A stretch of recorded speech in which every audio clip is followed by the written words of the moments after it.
Hola, buenas tardes. ¿Me confirman si me escuchan, por favor? Buenas Buenas tardes, tardes, profe, ¿todo bien? Bueno, gracias. Em, vamos a empezar. Están ingresando los alumnos. Tengo 17 en este momento, pero vamos a ingresar en, en beneficio de los que llegaron en punto a las 13. Estamos todavía en el tema 2 del programa, que es el tema de el tributo.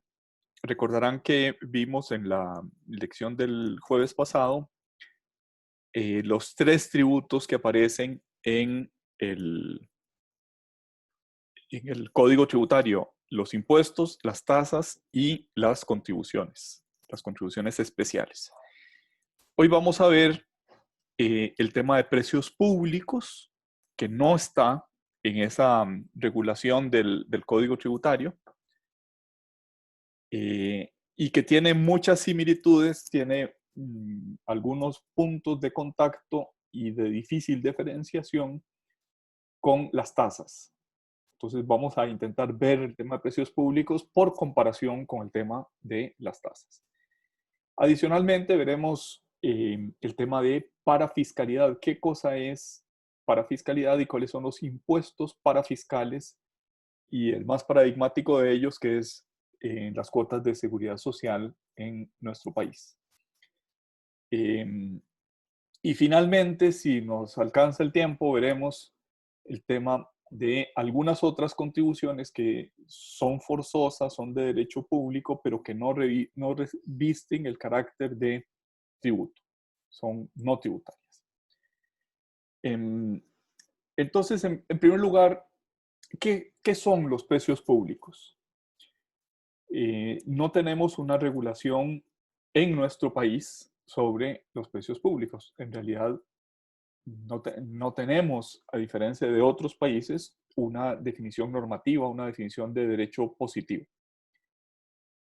En España, que quizás podemos utilizar como paradigma eh, para nuestra legislación o para nuestro derecho, eh, como paradigma, ya que aquí no tenemos una normativa que regule los precios públicos, se define en el artículo 24 de la Ley de Tasas y Precios Públicos española a los precios públicos como contraprestación dineraria que el Estado recibe por la prestación de un servicio de solicitud voluntaria para el contribuyente en igualdad de condiciones que el sector privado y en régimen de derecho público. A partir de esa definición podríamos intentar algunas diferencias con la tasa. La tasa, decíamos, es de solicitud obligatoria, o bueno, ni siquiera de solicitud, sino que eh, si es, mm, como dice nuestro código tributario, un servicio inherente al Estado, que el Estado no puede dejar de prestar, eh, lo que retribuye es esa, o la contraprestación de ese servicio es una tasa. En cambio, si no es de un servicio inherente al Estado, es decir, que puede prestarse por el sector privado y que el Estado lo presta en igualdad de condiciones con el sector privado, suele ponerse énfasis en ese punto, en igualdad de condiciones que el sector privado, entonces se trata de un precio público. Este rasgo de los precios públicos, el de que su prestación debe ser por parte del ente público e igualdad de condiciones con el sector privado, interpretado a contrario sensu, podemos decir que cuando un servicio se presta en régimen de monopolio, hasta no hace mucho tiempo los seguros en Costa Rica, hasta no hace mucho tiempo la telefonía en Costa Rica, entonces se trata de una tasa. Si se rompe ese monopolio y el Estado lo sigue prestando o un ente público estatal lo sigue prestando, pero en igualdad de condiciones que el sector privado, entonces tenemos un precio público. Es decir, la telefonía celular fue durante muchos años pagada con una tasa y ahora se paga con un precio público. La tasa pues no puede, el servicio no puede prestarse por el sector privado, sino que necesariamente ha de prestarse por el sector público. Es otra forma de interpretar ese párrafo eh, de nuestro código tributario que dice que no es tasa la contraprestación de servicios no inherentes al Estado. Si es inherente, es decir, si necesariamente debe prestarse por el ente público, estamos ante tasa. Si estamos ante una prestación privada que puede prestarse por el sector privado, aunque se preste por el sector público, si hay igualdad de condiciones entre ambos, es decir, si no hay monopolio, estamos ante un precio público. En la tasa, la regulación de la tasa, por lo menos en Costa Rica, es que como máximo el costo no puede exceder. Lo que dice nuestro código municipal es como máximo el costo más un 10% para desarrollo, pero según dijimos en la lección del jueves pasado, ese 10% adicional en realidad no es de utilidad, sino que es para la adquisición de los activos fijos un costo más, que si bien no se pueden imputar a cada año, sí sirven para determinar el costo por la anualización de ese costo, por la depreciación de ese costo. En los precios públicos, el principio es un poco distinto. Como se presta en igualdad de condiciones con el sector privado, puede haber utilidad. Y por tanto, la base es como mínimo el costo. No puede ser menos que el costo. Estoy viendo que hay unos mensajitos y voy a tratar de verlos.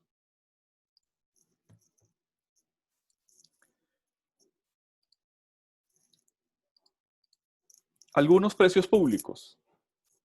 En Costa Rica, esos precios públicos son regulados por la ARECEP, la Autoridad Reguladora de los Servicios Públicos, que no solo regula los servicios en cuanto a calidad, en cuanto a alcances, en cuanto a, eh, digamos, los perfiles con los que esos servicios deben prestarse, sino que también regula la retribución, es decir, el costo. Así, por ejemplo, en materia de transporte, regula los precios de los autobuses, los combustibles, los taxis, el tren, RITEVE, que yo no sé si puede considerarse como transporte, pero dijéramos que sí, los peajes, el cabotaje, los puertos y los aeropuertos.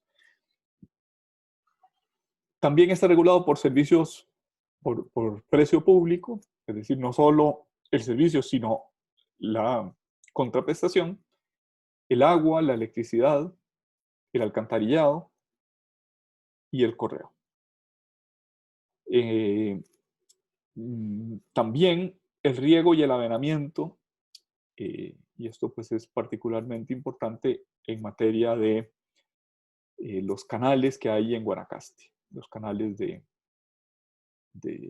riego y avenamiento.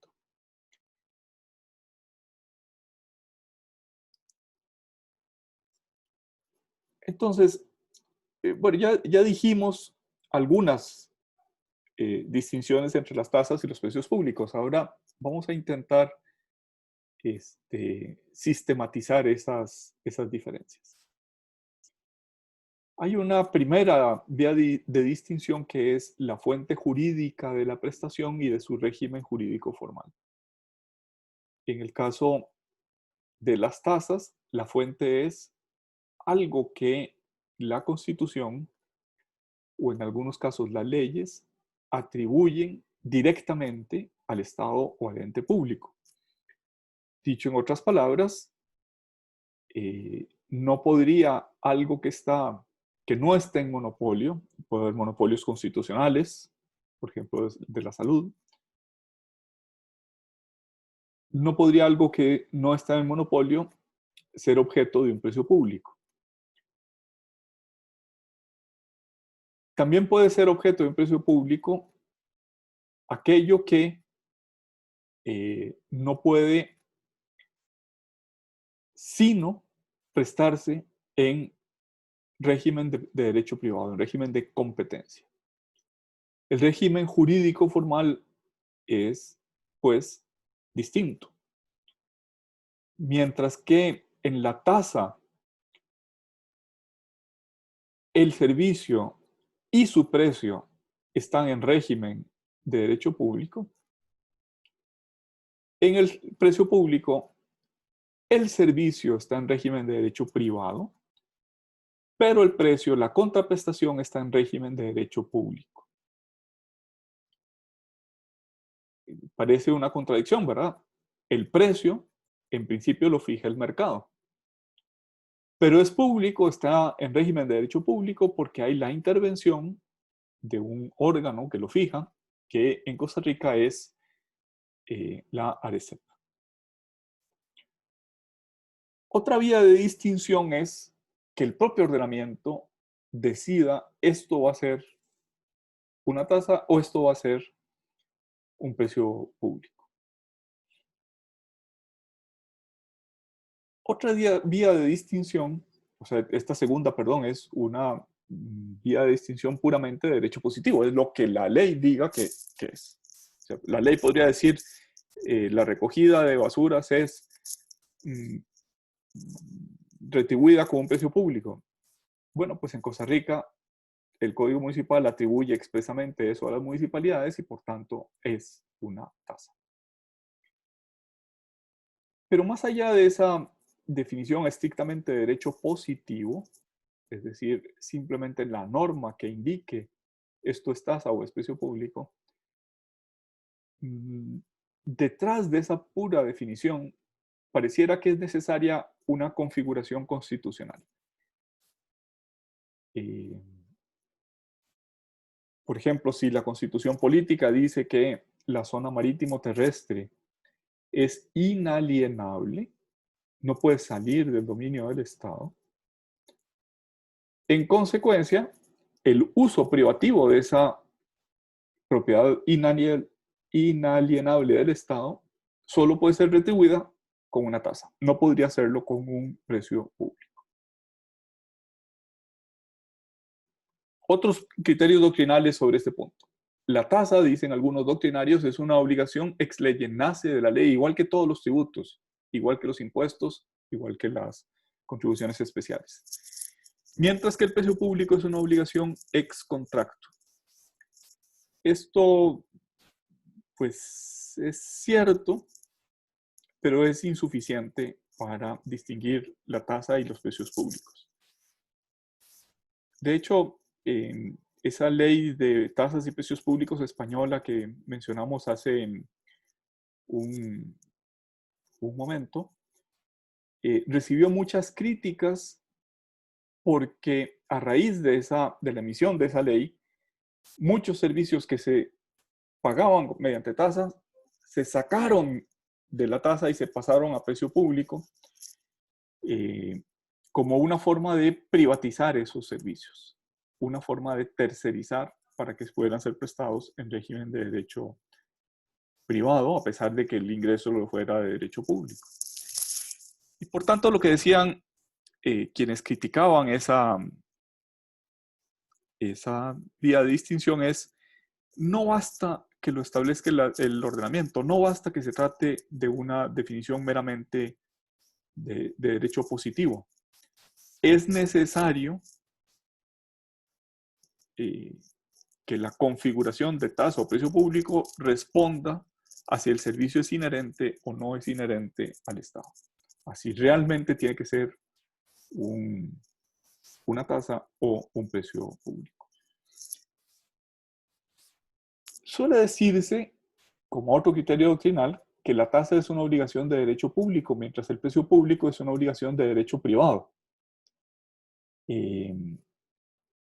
Esto podríamos decir, para matizarlo, que en la tasa, el servicio y la retribución, el servicio y la tasa son de derecho público, y en el precio público el servicio es contratado porque no es de prestación obligatoria es de prestación voluntaria.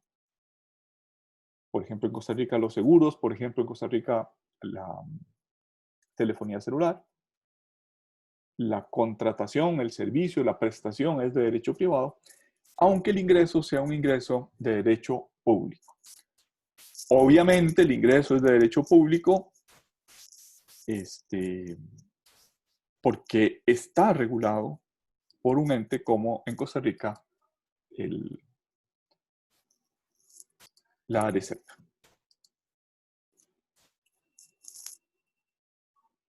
Esta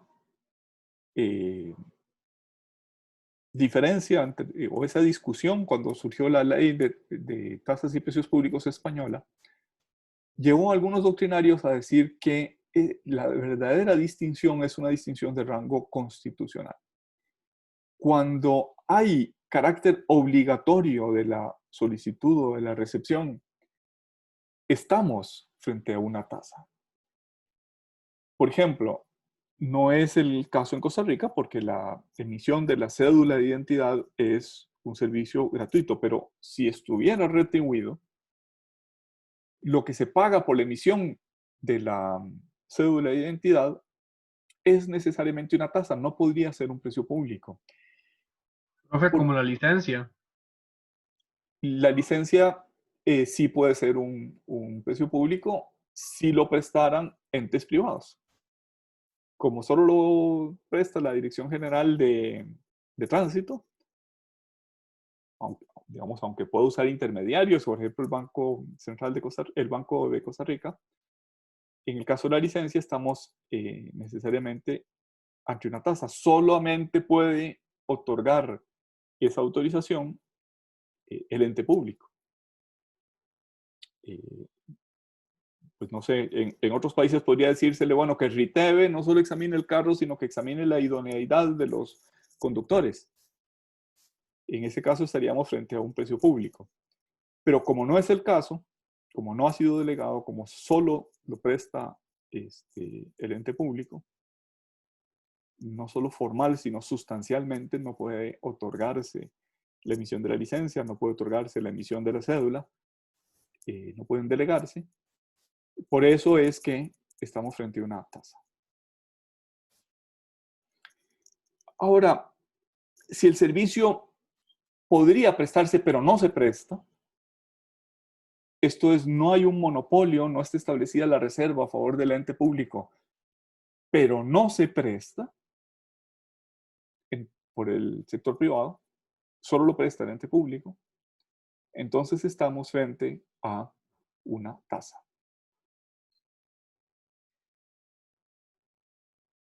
En España les decía que en Costa Rica no existe este último punto de nuestra filmina, que es el uso privativo del dominio público. No está definido, la ley no alude a ese uso privativo. En España expresamente se dice, además de los otros caracteres, cuando estemos frente al uso privativo del dominio público, estamos frente a una tasa. El uso privado del dominio que no puede salir del dominio del Estado, de la propiedad estatal.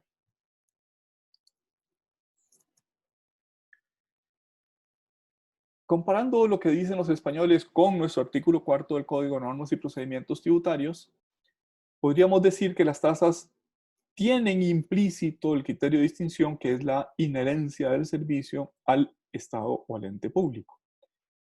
No se mencionan los precios públicos, pero podríamos decir cuando no es inherente al Estado, estamos frente a un precio público. Dice el artículo 83 del Código Municipal. Por los servicios que preste, la municipalidad cobrará tasas y precios. Me parece muy apropiada esa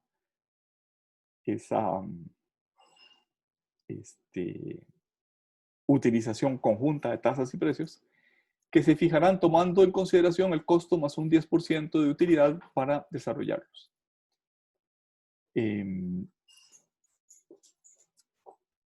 Este artículo 83 del Código Municipal indiferentemente da el mismo tratamiento a las tasas y a los precios. Quizás no porque quiera expresamente aludir a los precios públicos, sino simplemente porque está haciendo un uso no técnico, un uso no jurídico de ese concepto de precios.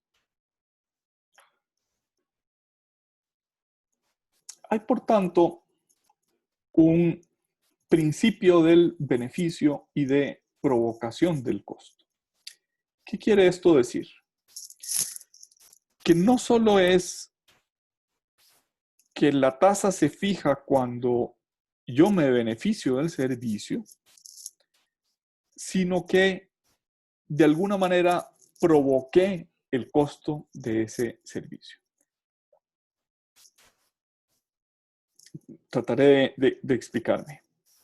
Antes decíamos que en el caso de la tasa se necesita que se preste al menos potencialmente.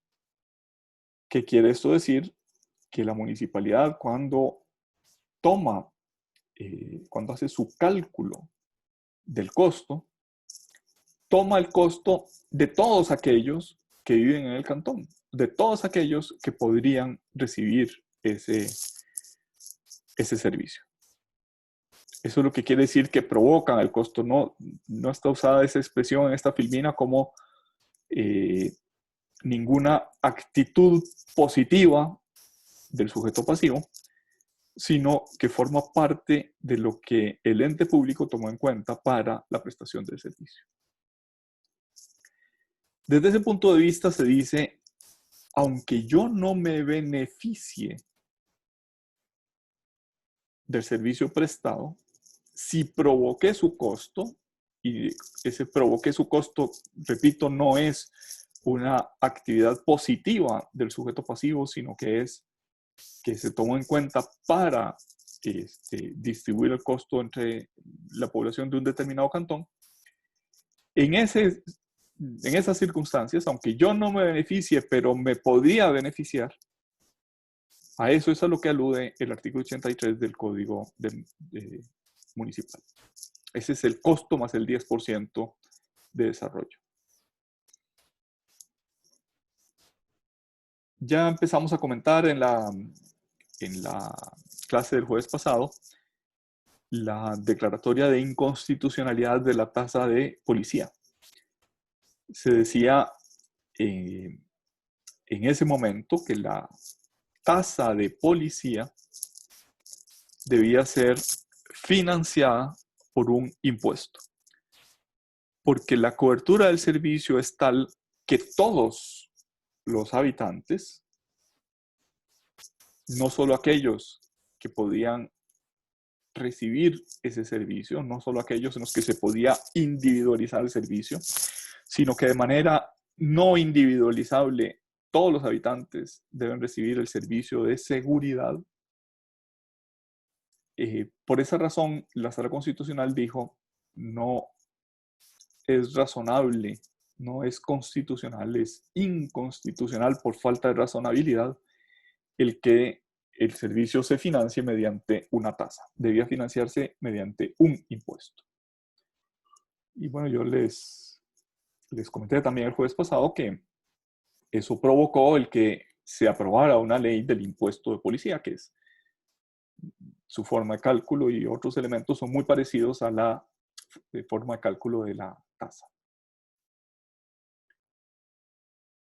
Decíamos que en la tasa el costo del servicio es un límite, o sea, no se debería cobrar más que el costo.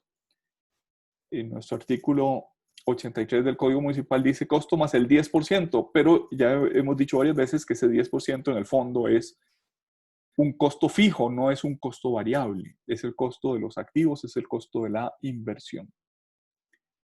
De tal manera que podemos decir, en todos los casos, la tasa tiene como límite el costo, mientras que en los precios públicos, el costo del servicio es el piso a partir del cual se puede cobrar. Y tiene que haber una razonable equivalencia cuando se dice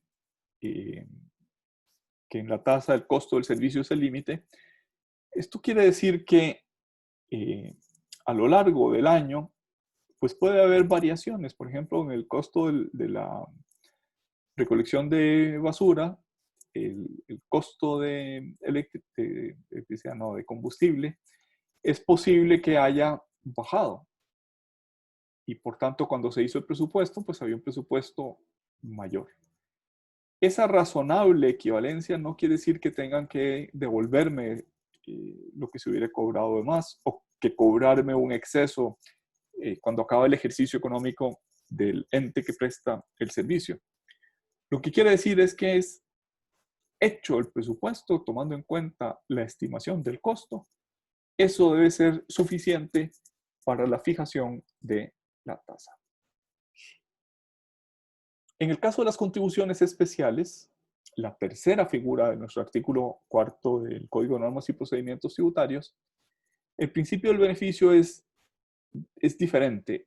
Debe haber un beneficio no solo genérico para todos los habitantes o para todos los miembros de una comunidad, sino que debe haber un beneficio adicional individualizable que deriva del servicio o de la obra pública en demasía, en exceso, en adición a un grupo o unos sujetos pasivos a los cuales puede cobrárseles contribución especial.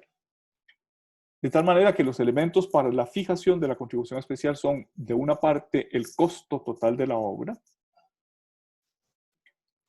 Ese costo se divide en una parte a financiar con impuestos y una parte a financiar con contribuciones especiales. Y después tiene que haber un criterio de reparto entre los beneficiarios, entre los especialmente beneficiados de ese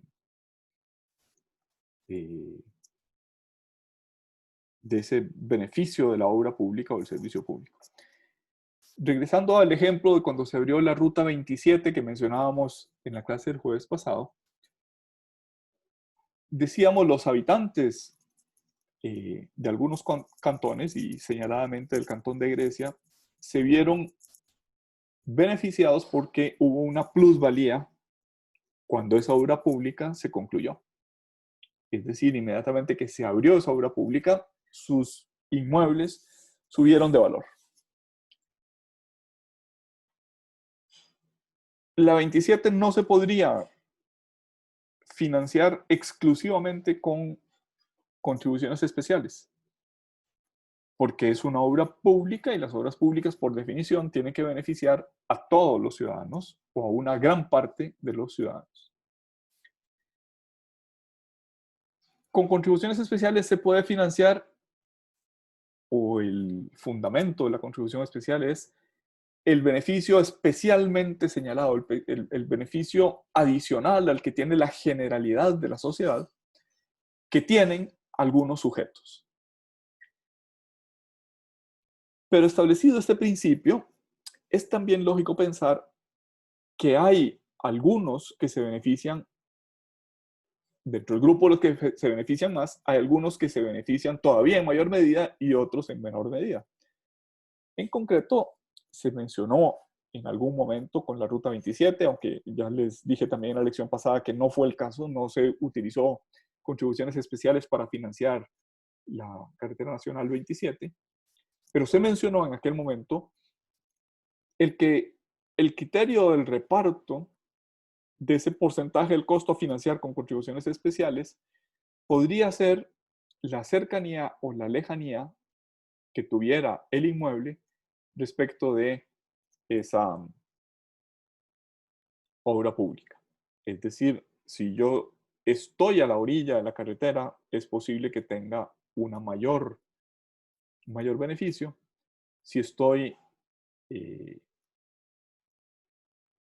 a 1 kilómetro o a 5 kilómetros, es posible que siempre siga teniendo un beneficio mayor que el de toda la sociedad, pero esa cercanía o esa lejanía debería poderse utilizar también para como criterio de reparto, como criterio de distribución. Bien, vamos a dejar aquí tasas, precios públicos e incluso contribuciones para empezar a hablar de parafiscalidad. Si quieren, hago una pausa para preguntas, dudas, comentarios, si hubiera alguno.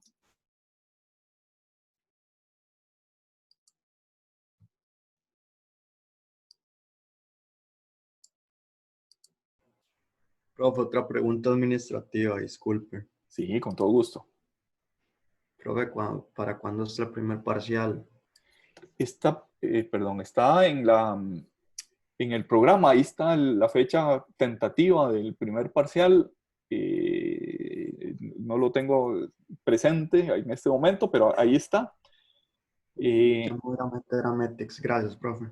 Y creo, y si no me acuerdo mal, lo puse también en digamos, en la programación que está en Metix. Está en el programa en Word. No sé si está también en Metix. Ok, gracias, profe. Sí, con gusto. Está ahí como fecha tentativa, porque dependo de que la facultad me apruebe esa fecha de examen. Pero en principio, la idea sería que los primeros 3 temas del programa fueran examinados los primeros 3 temas no, los primeros 5 temas del programa fueron examinados con el primer parcial. Los temas 6 a 11 fueran examinados con el segundo parcial y la totalidad del programa, que tiene 17 temas, examinados con el examen final.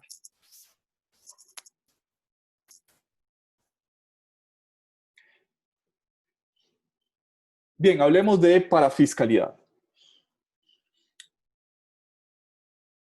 La parafiscalidad alude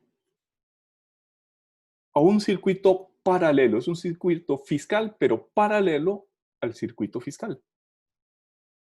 El circuito fiscal por excelencia es aquel que hace referencia al Estado o a los entes públicos, como las municipalidades, como las provincias en Argentina, no en Costa Rica, como las autonomías en España, como los estados federales en Estados Unidos y en Canadá, como los Land en Alemania. Es decir, en esos países donde existe un órgano territorial intermedio entre el Estado nacional y el órgano local de administración, las municipalidades. La fiscalidad se refiere a esos 3 niveles en esos otros países y en Costa Rica a esos 2 niveles, Estado central y municipalidad. Pero a la par en paralelo, sin que se confunda con el circuito fiscal de ingresos y gastos, hay otro circuito que es el de la parafiscalidad. Voy a usar una expresión que tal vez no es enteramente técnica, pero que nos ayuda a entender a qué me estoy refiriendo. Cuando decimos eso no entra a la caja única del Estado, estamos frente a un tema de parafiscalidad. Si entra a la caja única del Estado, estamos ante fiscalidad. Dice Ferreiro Lapazza, que es uno de los...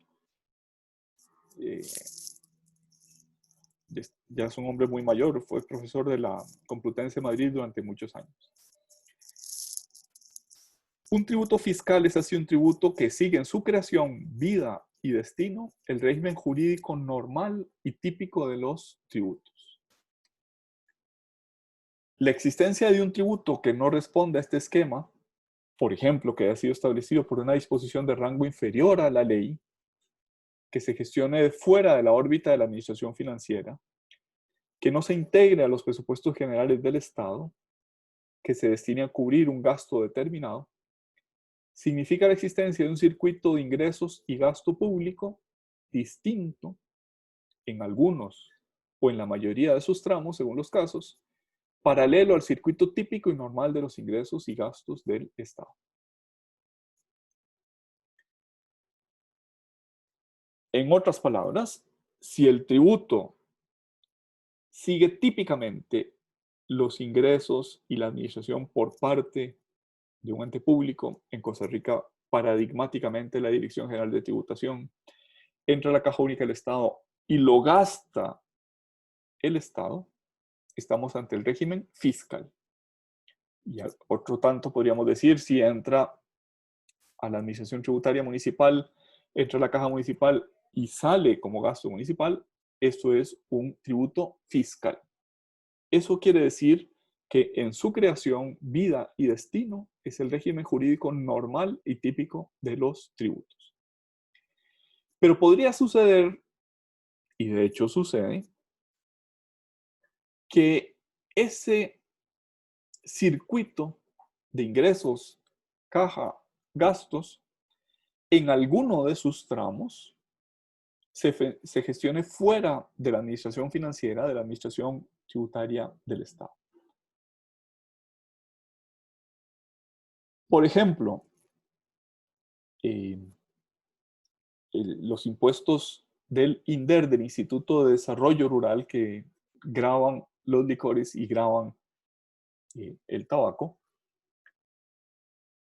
pueden ser cobrados por la Administración Tributaria del Estado Central, pueden ser cobrados por la Dirección General de Aduanas en importaciones y por la Dirección General de Tributos o de tributación en el mercado local, pero después inmediatamente son transferidos al INDER. Es decir, no ingresan a la Caja Única del Estado y sobre todo no ingresan a los presupuestos del Estado.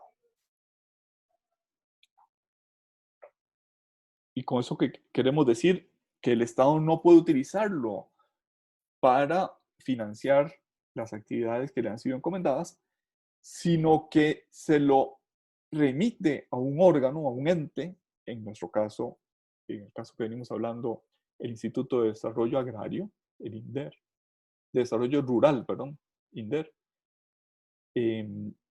para que sea él el que en su propio presupuesto lo destine a cubrir un gasto determinado.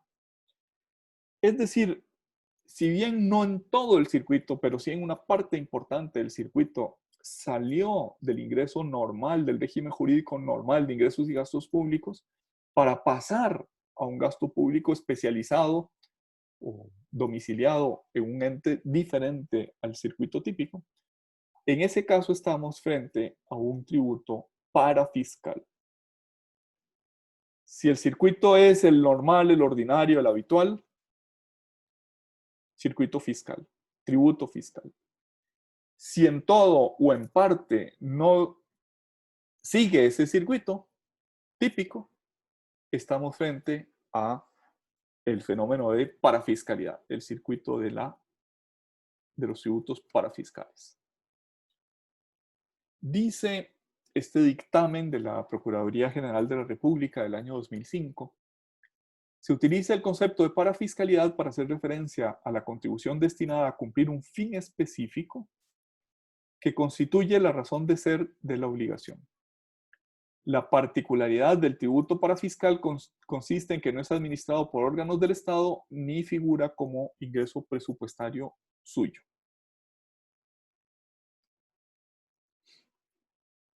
Dice la Sala Constitucional, en este voto ya bastante viejito, del año 97. Puede concluirse que con base en la potestad tributaria, en relación especie a género con la de imperio, en otras palabras, la potestad tributaria es una especie del género de la potestad de imperio. Es una de las potestades que en conjunto forman la potestad de imperio. Con base en la potestad tributaria, puede perfectamente obligarse al pago universal de una contribución parafiscal. Último carácter que remite usualmente a la ayuda financiera de un ente ajeno a la administración central del Estado, que el Estado estime de la suficiente importancia para la consecución de un interés público como para usar su poder tributario. O sea, ¿qué tienen en común en su origen los tributos fiscales y los tributos parafiscales? Que en ambos casos se está frente al uso de la potestad tributaria. No se utiliza esa potestad tributaria sino cuando existe un interés público, en ambos casos. O sea, no se le entrega al INDER, al Instituto de Desarrollo Rural, unos ingresos para fiscales porque sí, porque me cayó bien. Se les entrega porque se le atribuye al INDER algo de suficiente importancia como para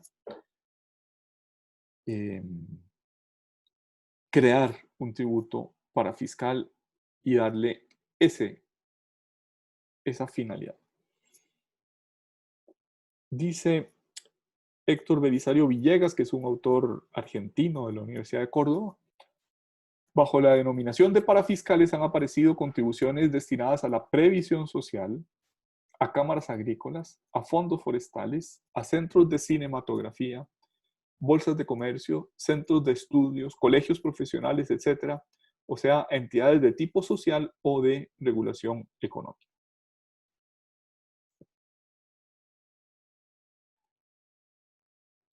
Podríamos decir el timbre del colegio de abogados o, o el timbre odontológico o los distintos timbres que tienen algunos colegios profesionales son impuestos o tributos para fiscales.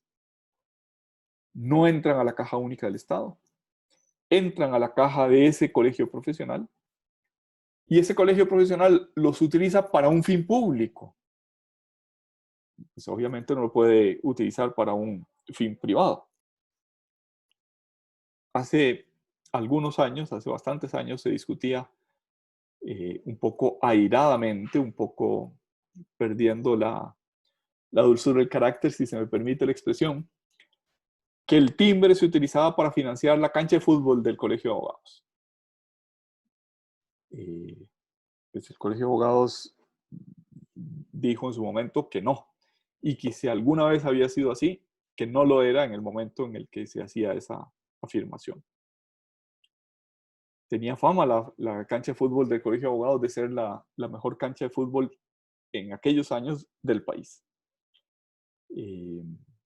Esa y la de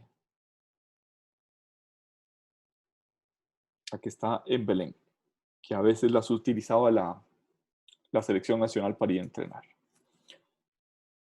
Pues bien, decíamos, el timbre del colegio profesional es un tributo para fiscal porque no entra al ente público del Estado o de la división territorial de los órganos del Estado, a saber, Estado, municipalidades, sino que entra a otra entidad que está fuera del circuito fiscal. Y esa otra entidad es un colegio profesional. Pero sigue siendo un tributo, sigue siendo su finalidad el sostenimiento o la financiación de una finalidad pública que se le ha encargado al colegio profesional.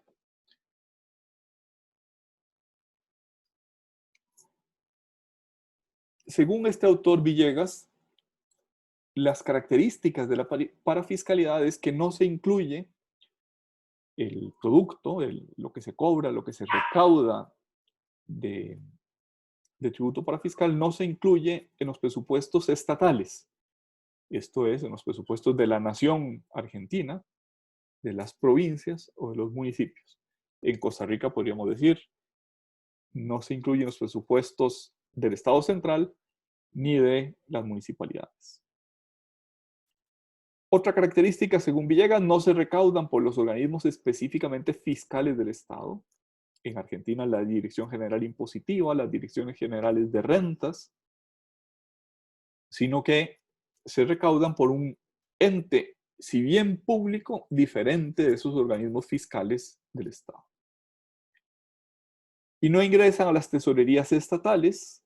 En Costa Rica decíamos quizás menos, de manera menos fina, de manera menos técnica, no entran a la caja única del Estado o a la caja municipal, sino que entran directamente a los entes recaudadores y administradores de esos fondos.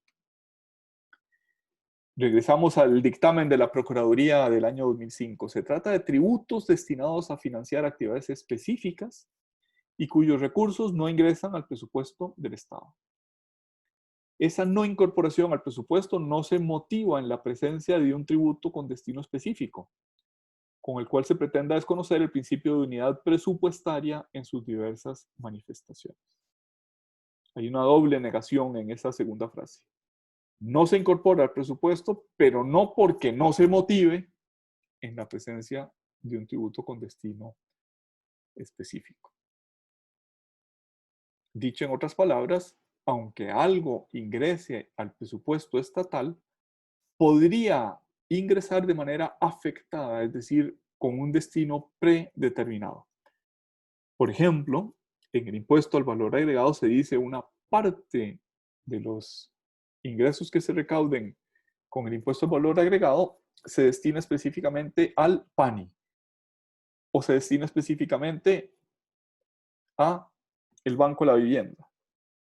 Tiene destino, pero lo cobra el ente público, forma parte de la potestad tributaria que se puso en acto cuando se creó el impuesto al valor agregado, entra a la caja única del Estado, entra al presupuesto estatal y se destina a uno de esos entes, a uno de esos fines, quienes no tienen potestad administrativa específica de ese tributo, sino derivada de su pertenencia al Estado. La primera afirmación, que en Costa Rica no es pacífica, y no es pacífica en concreto por una especial contribución para fiscal, que es las cuotas de seguridad social.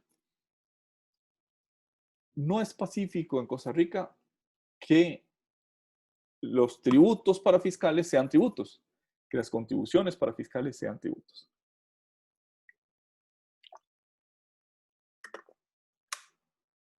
Es pacífico que los otros tributos para fiscales son tributos. No es pacífico que las contribuciones de la seguridad social sean tributos. Dijo la Sala Constitucional en este voto del año 93, el elemento primordial del tributo es la coerción por parte del Estado, ya que es creado por su voluntad soberana con prescindencia de la voluntad individual. Los tributos son prestaciones obligatorias y no voluntarias, son manifestación de la voluntad exclusiva del Estado desde que el contribuyente solo tiene deberes y obligaciones. A partir de esta definición o de este estado de la cuestión de la Sala Constitucional, se ha sostenido por parte de la Caja, por parte de la propia Sala e incluso por parte de la Procuraduría en algún momento, se ha sostenido que las cuotas de seguridad social, como no solo son deberes y obligaciones del sujeto pasivo, sino que dan derecho a servicios de salud, dan derecho a una pensión por invalidez, vejez y muerte, se ha dicho no son tributos, puesto que los tributos, según este fallo del año 93, se caracterizan, o una nota característica es que el sujeto pasivo solo tiene deberes y obligaciones. En el año 2005, la Procuraduría dijo que las contribuciones para fiscales son tributos. Lo contrario de esa frase que veníamos mencionando o de esa consecuencia que veníamos mencionando derivada del fallo de la Sala Constitucional que aparecía en la filmilla anterior. O sea, dijo la Procuraduría, años después, las contribuciones para fiscales son tributos y como tales les resulta aplicable el régimen jurídico tributario, sobre todo el principio de reserva de ley. Noten que quizás ese principio constitucional de reserva de ley, esto es que hay algunas materias que están reservadas a la ley, al legislador, a la Asamblea Legislativa, es lo que en el fondo está en discusión cuando se pretende que las contribuciones de seguridad social sean tributos o cuando se pretende que las contribuciones de seguridad social no sean calificadas como tributos. El porcentaje que se paga de contribuciones sociales no está determinado por la Asamblea Legislativa, sino que está determinado por la Junta Directiva de la Caja Costarricense del Seguro Social.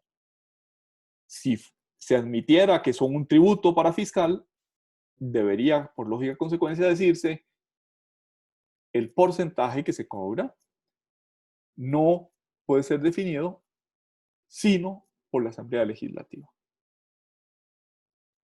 Eso es lo que en el fondo está en discusión. La Procuraduría realmente sacó las consecuencias. Conforme a este principio, el principio de reserva de ley, es el legislador el que debe decidir sobre el hecho imponible, o sea, sobre qué es lo que causa, lo que si sucede causa la contribución, el deber de contribuir, la determinación del sujeto pasivo y el sujeto activo, quién lo debe pagar, quién lo puede cobrar, la tarifa del impuesto, así como el procedimiento sancionatorio. Veremos pues esto que venimos diciendo, cómo aplica en el régimen de cotizaciones de seguridad social.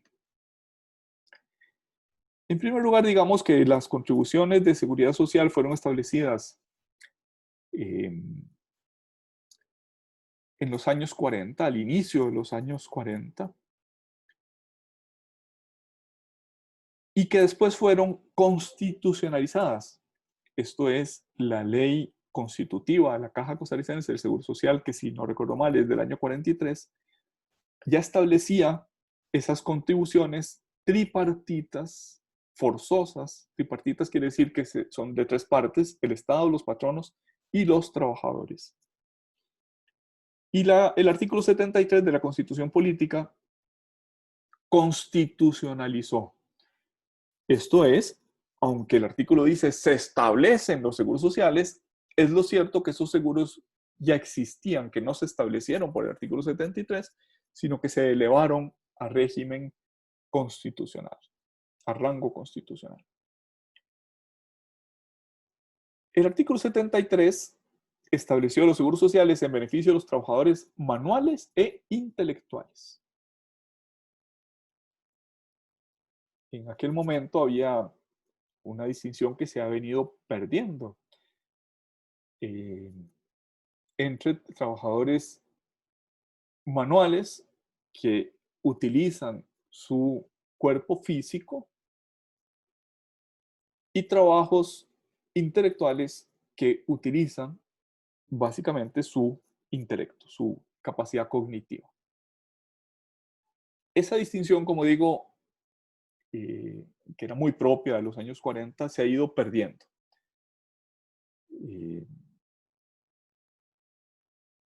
Pues no sé, un trabajo de servicio doméstico, por ejemplo, no puede decirse que sea meramente manual. Claro que requiere actividad intelectual. Es más, con frecuencia las personas encargadas de un servicio doméstico necesitan saber, pues no sé, de nutrición, de 100 cosas para poder prestar su servicio. Igualmente, un peón agrícola, que era otro paradigma de trabajo manual, pues ya no es solamente manual.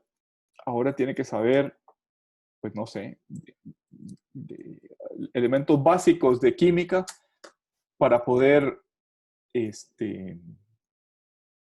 aplicar los agroquímicos, para poder aplicar las medidas de protección, las medidas de protección de las fuentes de agua, etc.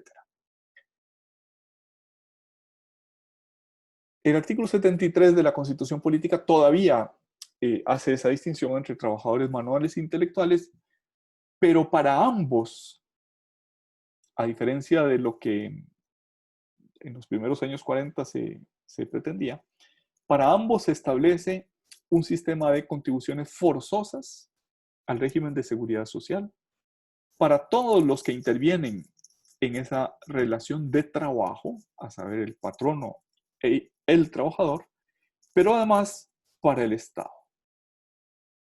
El Estado como no solo supervisor de todas las relaciones laborales del país, sino también como contribuyente necesario de ese régimen de seguridad social, de esos seguros sociales.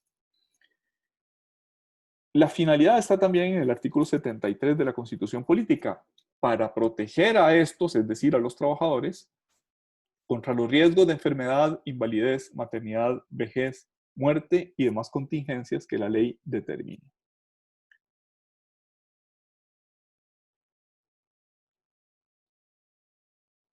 La legislación ordinaria y la junta directiva de la Caja establecieron que esos riesgos mencionados genéricamente se podían agrupar en dos riesgos. El riesgo de enfermedad y maternidad, que básicamente es lo que suele llamarse seguro de salud, y el riesgo de invalidez, vejez y muerte, que es el régimen de pensiones, el régimen de jubilaciones y pensiones. Entonces, en nuestro sistema existen básicamente dos seguros sociales, el de enfermedad y maternidad y el de IBM, invalidez, vejez y muerte. Añade el artículo 73 de la Constitución Política que su administración y gobierno estarán a cargo de una institución autónoma denominada Caja Costarricense del Seguro Social.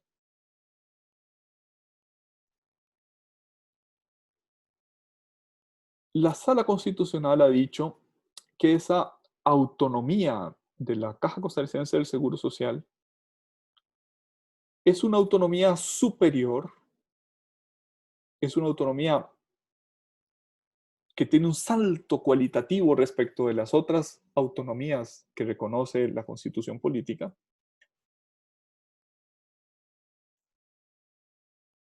porque las decisiones que tengan que ver con el uso de esos seguros necesariamente las debe tomar la Junta Directiva de la Caja sin que sea posible injerencia alguna de parte de las autoridades del Poder Ejecutivo. Evidentemente, pues no se trata de crear una república dentro de la república. No quiere decir que la Junta Directiva de la Caja sea absolutamente autónoma. Por supuesto que está sometida a las leyes, por supuesto que está sometida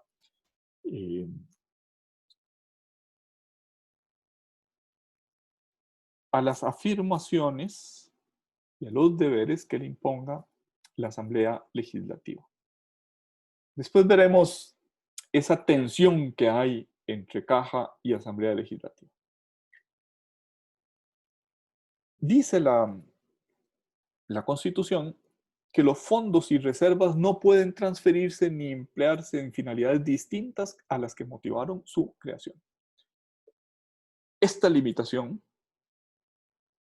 consagra una mayor autonomía de parte de la Junta Directiva de la Caja porque esos fondos ni siquiera la Asamblea Legislativa puede darles otro uso. No podría, por ejemplo, decir la Asamblea Legislativa hoy tomemos recursos del fondo de pensiones y pasémoslos al fondo de salud, porque estamos en urgencia de una pandemia. No puede, sería inconstitucional. Tampoco puede hacerlo el Poder Ejecutivo. Es un equilibrio muy delicado que está en el artículo 73 de la Constitución Política. Habrán visto que recientemente el presidente de la República le pidió, no le ordenó, le pidió a la Junta Directiva que disminuya lo que ha dado a llamarse base mínima contributiva. Esto es que si es un tema súper controvertido, el tema de la base mínima contributiva. Si el trabajador gana, por decir una suma, 100.000 colones y el salario mínimo para ese trabajo, por decir una suma, fuera 250.000 colones, la Junta Directiva de la Caja, tomando como parámetro, es decir, no es absolutamente equivalente, sino tomando como parámetro ese ingreso mínimo, pero puede ser más o puede ser mayor que el salario mínimo, o puede ser también ligeramente inferior, se cobra el seguro social sobre esa base mínima contributiva, esa base mínima de contribución. Ese sistema de base mínima contributiva es altamente cuestionado, evidentemente por los patronos, quienes a veces terminan pagando más cuotas de seguridad social que lo que realmente le pagan al propio trabajador. Por ejemplo, qué sé yo, el jardinero que viene a los condominios de un determinado barrio y que a cada uno de los condóminos le hace el jardín, digamos, en 3 o 4 horas y vuelve a venir el mes siguiente. Si cada uno de esos jardineros está asegurado con una base mínima contributiva, quiere decir que se le pagaría, el patrono debería pagarle al Estado no, perdón, a la caja, cuotas de seguridad social, incluso mayores que lo que le pagan al propio jardinero. Y eso pues realmente es muy grave, o sea, es una consecuencia indeseada de esa base mínima contributiva. La base mínima contributiva se diseñó cuando la mayoría de los trabajos eran de 8 horas por jornadas de 8 horas, 5 o 6 días a la semana, 22 días o más al mes de trabajo. Y por tanto era una forma de proteger que al que no se le pagara el salario mínimo, o aunque se le pagara el salario mínimo, eso no se tradujera en una disminución de la cuota de seguridad social. Pero eso evidentemente pues ha ido perdiendo su razón de ser con el tiempo. Hay muchos trabajadores que trabajan por horas, empleadas domésticas, jardineros, servicios de seguridad, personas que cuidan a otras, por ejemplo, que cuidan a una persona con discapacidades físicas, maestras que se dedican a hacer tutorías para los alumnos, también por horas. Es decir, hay una multitud de servicios y de trabajos por horas que si se les cobra la base mínima contributiva, en el fondo, pues se vuelve carísima la contribución al Estado. En lugar de resolver ese tema, en lugar de proponer a la Junta Directiva, miren, olvidémonos de la base mínima contributiva, sino cobremos sobre lo realmente pagado. La base mínima contributiva tenía sentido cuando había dificultades de fiscalizar una masa de trabajadores y de patronos que no querían o que podían no querer contribuir en lo que realmente les correspondía. Pero eso fue hace 40 años. Al día de hoy, con los medios tecnológicos que existen, con la factura electrónica, con las declaraciones tributarias, con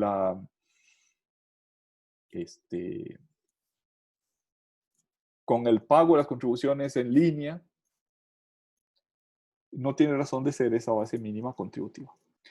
En lugar de que la Junta Directiva tome la decisión, que a mí me parece que es una decisión valiente, pero necesaria, de eliminar la base mínima contributiva y cobrar las contribuciones exclusivamente basado en lo realmente pagado,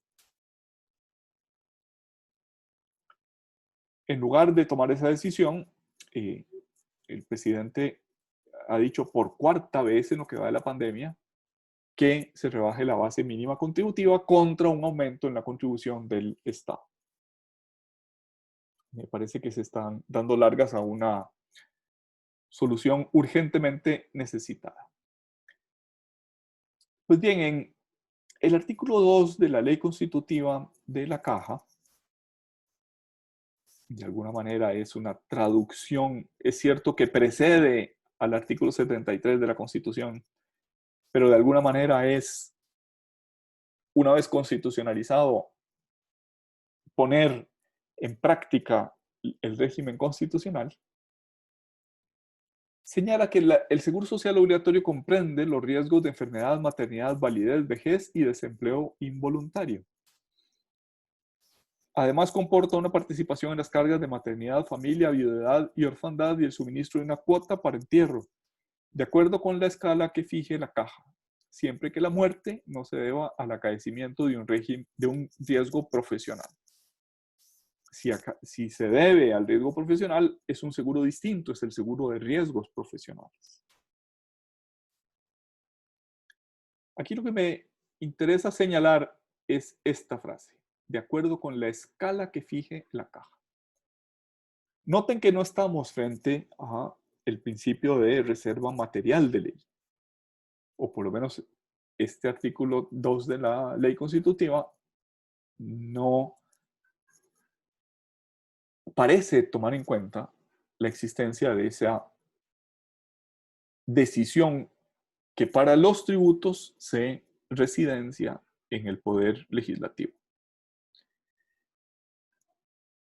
Dice el artículo 74 de la Ley Constitutiva de la Caja: los patronos y las personas que realicen total o parcialmente actividades independientes o no asalariadas.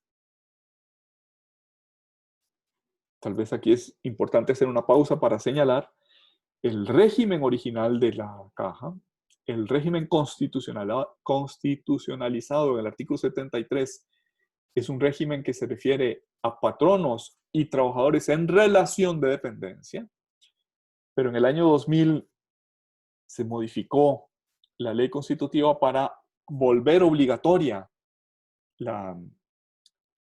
las contribuciones de seguridad social a quienes sin estar en relación de dependencia realizaban trabajo, es decir, que trabajan en régimen de independencia o no asalariadas. Dice ese artículo 74, los patronos y las personas que realicen total o parcialmente actividades independientes o no asalariadas deberán estar al día en el pago de sus obligaciones con la Caja Costarricense del Seguro Social conforme a la ley. Y también para realizar una serie de trámites hay que estar al día, tanto patronos como independientes.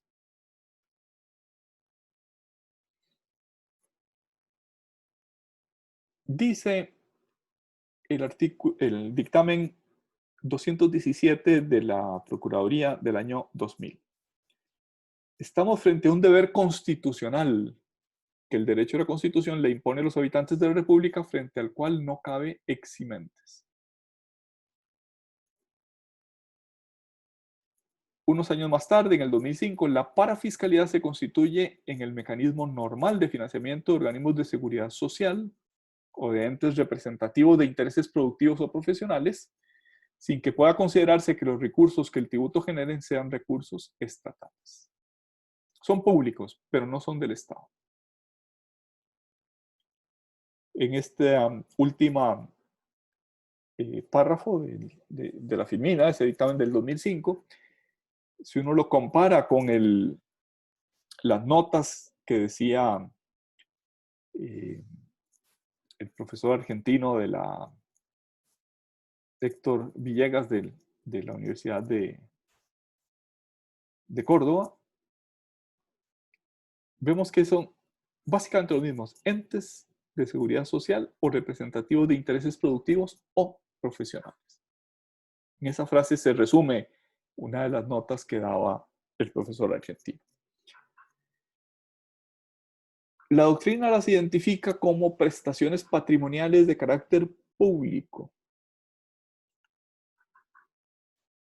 ¿Qué es una prestación patrimonial de carácter público? Evidentemente es un tributo.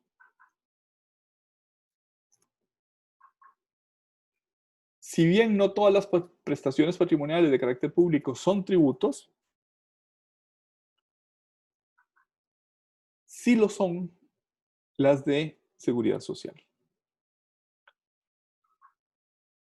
Dice este autor Urquizu Caballé, que es español, múltiples prestaciones pueden considerarse como prestaciones patrimoniales de carácter público, tales como los precios públicos, las tarifas de los servicios públicos, denominados cánones, y sobre todo las cotizaciones de la seguridad social.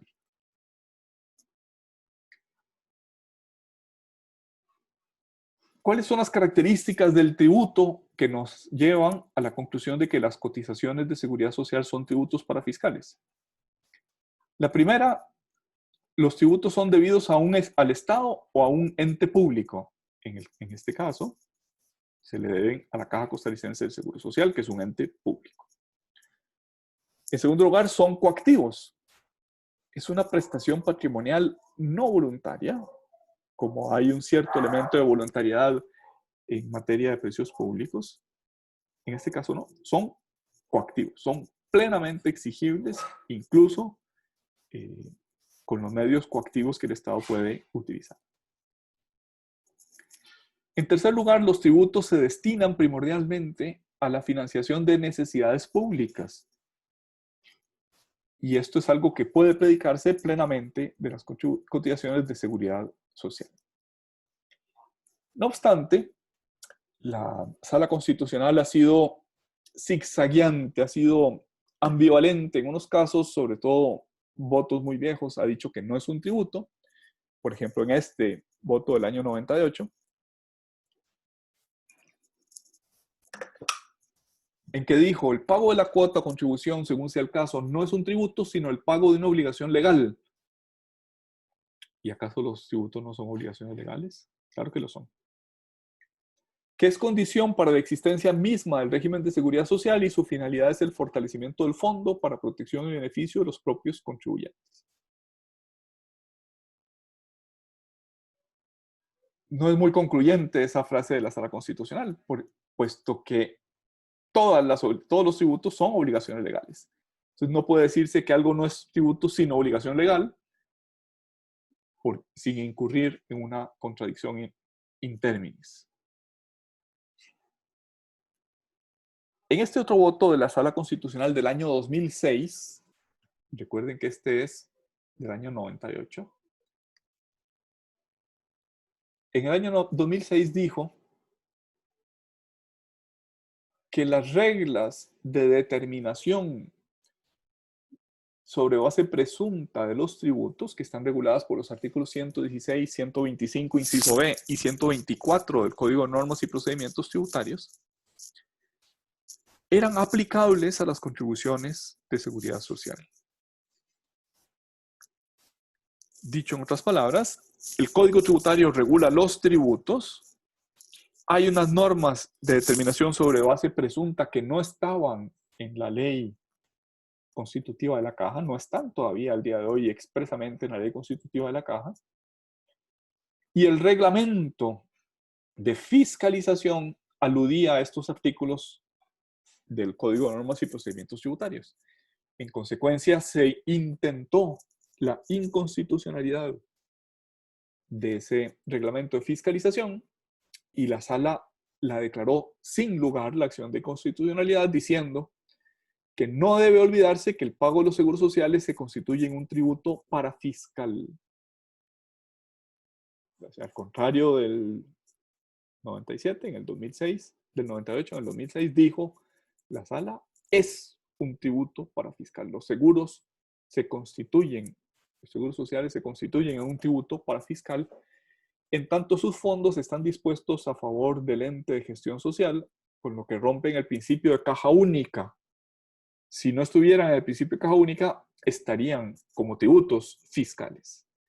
Como rompen ese principio, están como principios parafiscales, cuya administración se atribuyó por mandato constitucional, el artículo 73, a la Caja Costarricense del Seguro Social, en virtud de lo cual esta disposición de orden legal es esta disposición de orden legal son estos artículos del Código de Normas y Procedimientos Tributarios, es absolutamente aplicable cuando se realice la labor de cobro y recaudación de estos pagos. Como se le había señalado a la Sala Constitucional que tenía dos tesis contradictorias, unos fallos en los que decía que no era tributo y otros fallos en los que decía que sí era tributo, este voto, el 13.658 del año 2018, examinó sus propios antecedentes, lo que había dicho, y hizo en lo que viene en esta y en la siguiente filmina un resumen de las dos posibles posiciones. La tesis primera y la tesis segunda. La primera tesis considera que al ser un tributo, aquí se recuerda ese fallo del año 2006, irremediablemente sus elementos estructurales, hecho generador, tarifa, base de cálculo, sujeto activo, pasivo, etc., deben ser definidos por ley formal. Esta última consecuencia, o sea, aunque dijo que era tributo, la consecuencia de que sus elementos deberían estar definidos por la ley formal, dijo en el 2018 la sala, no ha sido todavía validada por la sala constitucional. En esta dirección, si los elementos estructurales de la contribución para fiscal no estuvieran establecidos por ley formal, se estaría vulnerando el principio de legalidad tributaria, sobre todo si se toma en cuenta que en la lucha de los varones ingleses por hacerse la potestad tributaria, que algunos encuentran en esa lucha el origen del parlamento y la democracia, no hay democracia sin parlamento ni de este sin oposición. En resumidas cuentas, en este caso, es decir, si se admite la primera tesis, se debe aplicar el principio de legalidad tributaria. Resumen, dice la sala, primera tesis es tributo y la consecuencia aplica el principio de legalidad tributaria. Segunda tesis, la cual ha sido sostenida por este tribunal, véase, entre otros, estas sentencias del año 94 y del año 98, es la que considera que no estamos en presencia de una contribución para fiscal y por consiguiente no se debe aplicar el principio de legalidad tributaria. El pago de la cuota o contribución, según sea el caso, no es un tributo, como quedó dicho en párrafos anteriores, sino el pago de una obligación legal, que es condición esencial para la existencia misma del régimen. O sea, en este fallo de 13.658, la sala examinó sus votos contradictorios, el que decía que sí era tributo, el que decía que no era tributo. Y arribó a esta conclusión. Según la doctrina más autorizada en materia tributaria, las contribuciones para fiscales son un tributo, pues contienen los elementos materiales de la obligatoriedad, de singularidad debido a que afecta a un determinado y único grupo social o económico, y la destinación sectorial a causa de que lo que se recauda a través de esta prestación se utiliza en beneficio exclusivo del grupo que pagó el tributo. Estamos, pues, ante el ejercicio de una potestad de imperio del Estado que impone prestaciones pecuniarias para el cumplimiento de fines sociales o económicos. Ergo, solo a través de una ley formal se pueden crear principio que se expresa también en latín como tributum sine lege. El tributum sine lege non valet. El tributo sin ley no existe.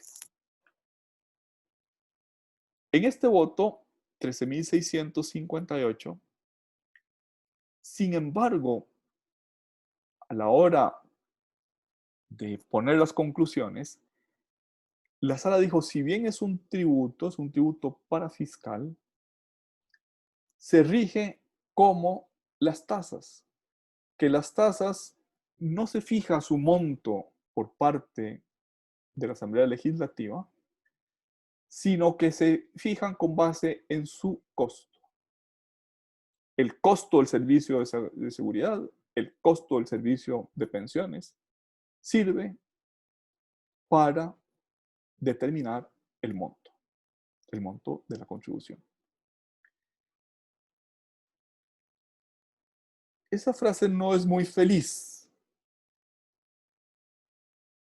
Es cierto que parece atender a la naturaleza del seguro. Esto es, no solo es un tributo que sirve para financiar un servicio, sino que es un seguro cuyo monto se calcula con una base actuarial, con el área de las matemáticas que se dedica a establecer o a calcular la incidencia de los riesgos. Así, por ejemplo, el seguro de enfermedad obligaría a la caja a que haga un estudio actuarial de este estilo. Por ejemplo, para prestar el servicio de ortopedia, yo necesito saber, estadísticamente hablando, cuántos fracturados y cuántas operaciones quirúrgicas de ortopedia voy a tener que hacer en el año, cuántos accidentes de tránsito hay que requieren intervención del servicio de ortopedia. Y sabiendo cuántas intervenciones y cuál es su costo, esa es la fijación de la contribución del seguro de salud.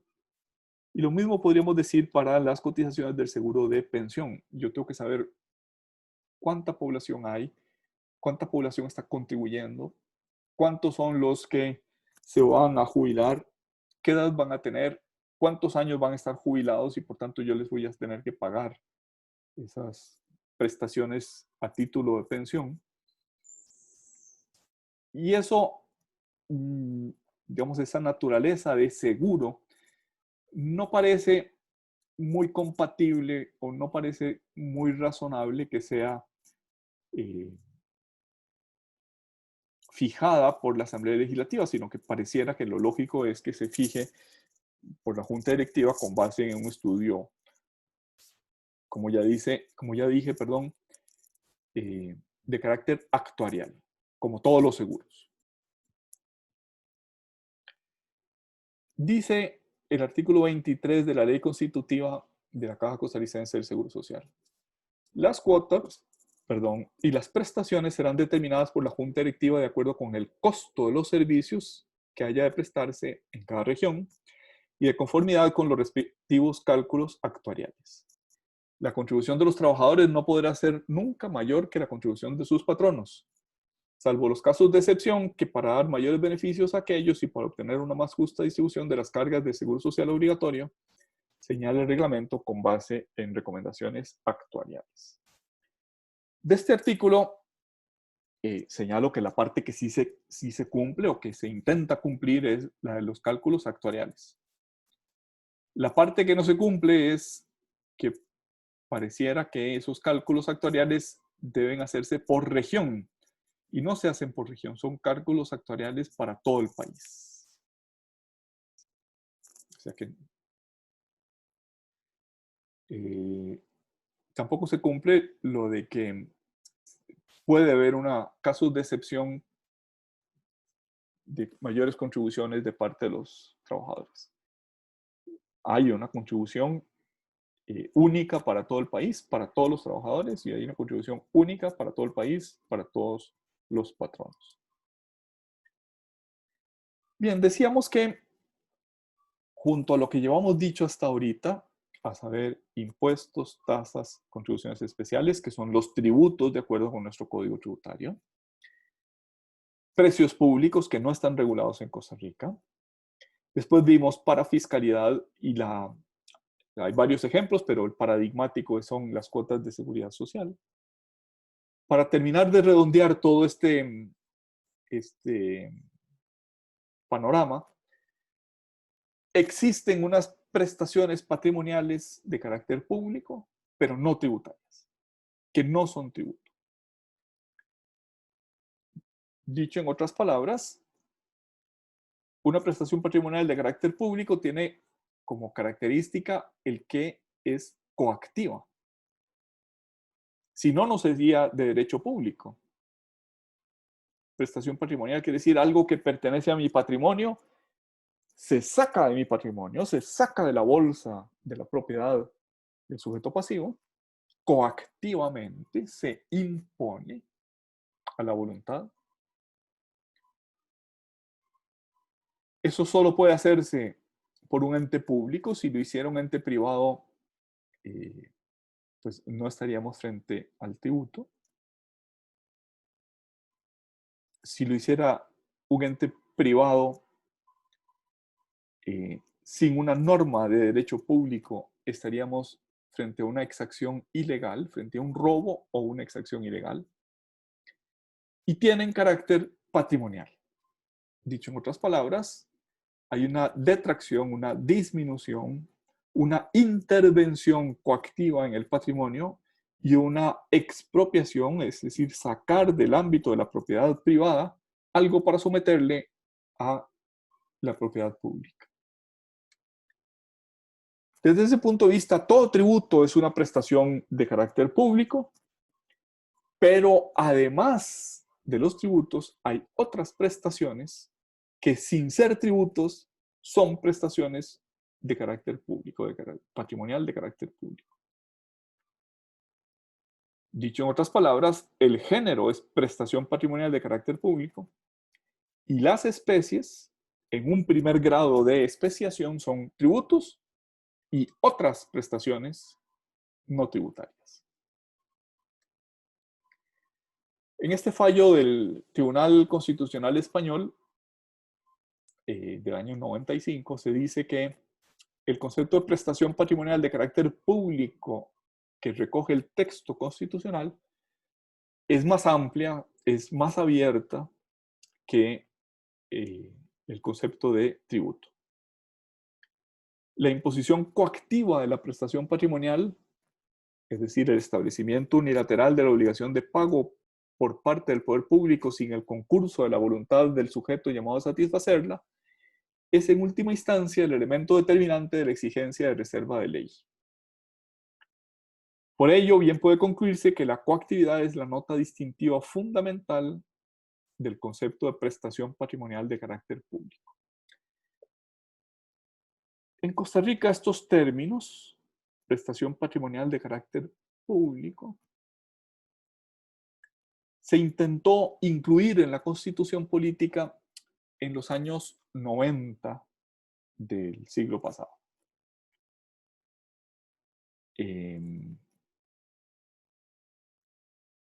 Miguel Ángel Rodríguez, junto con otras personas, pero él fue como el abanderado, de lo que ya dio en llamarse garantías económicas, o sea, además de las garantías individuales, de las garantías sociales, de las garantías ecológicas. Algunas personas, entre ellos Miguel Ángel Rodríguez, propugnaban por la existencia de unas garantías económicas. Y una de las cosas que decían es, no solo los tributos tienen que ser o tienen que estar sometidos al principio de reserva de ley, sino toda prestación patrimonial de carácter público. O sea, todo ingreso de la mano estatal o de la mano pública en el bolsillo privado debe ser autorizado por el Parlamento, por la Asamblea Legislativa. Ese proyecto de ley no fue aprobado. De hecho, fue a consulta a la Sala Constitucional y la Sala le encontró algunos vicios de constitucionalidad. Pero me parece que, conceptualmente hablando, el que las prestaciones patrimoniales de carácter público estén sometidas al principio de reserva de ley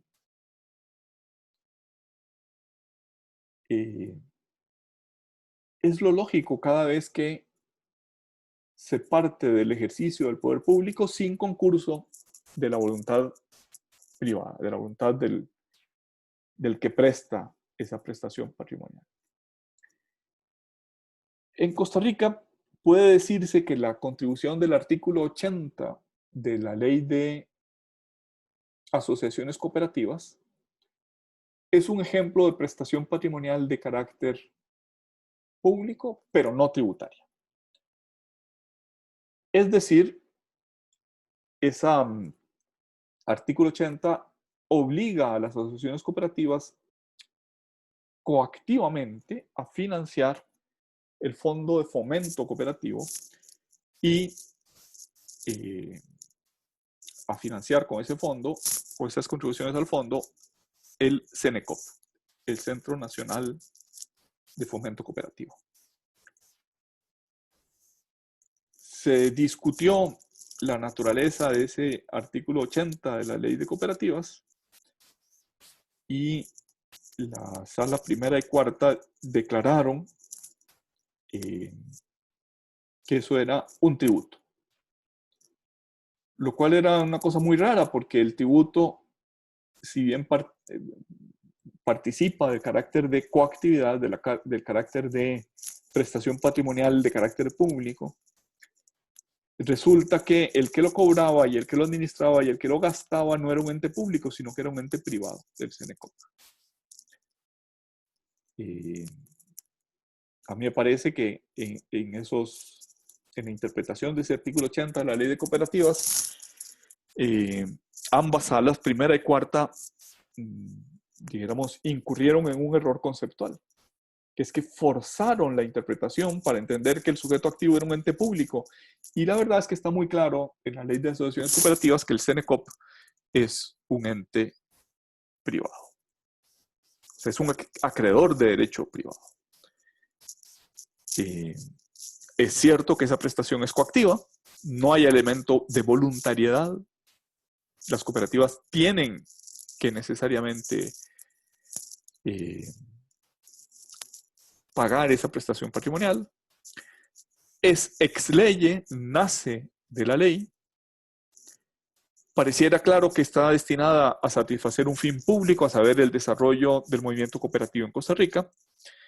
Pero el aspecto predominante es que el acreedor es un acreedor de derecho privado. El CENECOP no es un ente público.